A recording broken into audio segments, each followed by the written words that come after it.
আসসালামু আলাইকুম ওয়া রাহমাতুল্লাহি ওয়া বারাকাতুহু। আজকে আলোচনা করব জুমার দিনের ফজিলত সম্পর্কে। একজন ইমানদারের জীবনে অপ্রাপ্তির চেয়ে প্রাপ্তির সংখ্যাই বেশি, কিন্তু আমরা জীবনের অপ্রাপ্তিগুলো নিয়েই পড়ে থাকি।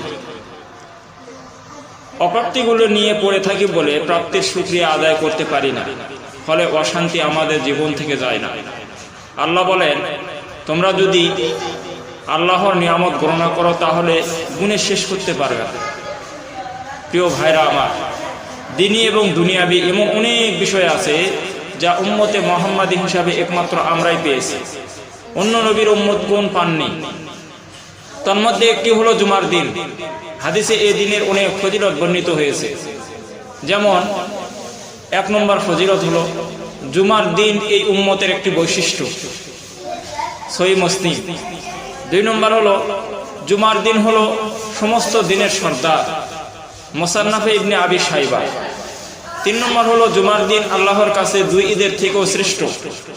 রাসূল সাল্লাল্লাহু আলাইহি সাল্লাম বলেন, এই জুমার দিন আল্লাহর কাছে ঈদুল আজহা ও ঈদুল ফিতর তথা ইসলামের 2 ঈদের থেকেও শ্রেষ্ঠ।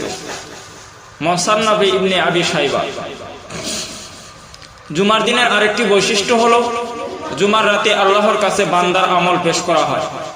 হযরত আবু হুরায়রা রাদিয়াল্লাহু তাআলা আনহু থেকে বর্ণিত, রাসূল আকরাম সাল্লাল্লাহু আলাইহি সাল্লাম বলেছেন, বৃহস্পতিবার দিবাগত রাতে অর্থাৎ জুমার রাতে বনি আদমের আমল আল্লাহর কাছে পেশ করা হয়। তখন আত্মীয়তার সম্পর্ক ছিন্নকারীদের আমল কবুল করা হয়। মুসনাদে আহমদ। 5, জুমার দিন জান্নাতবাসীদের জন্য আনন্দের দিন। মজার ব্যাপার হলো জান্নাতে প্রতি জুমার দিন ব্যাপক আনন্দ ও প্রাপ্তির সমারোহ ঘটবে।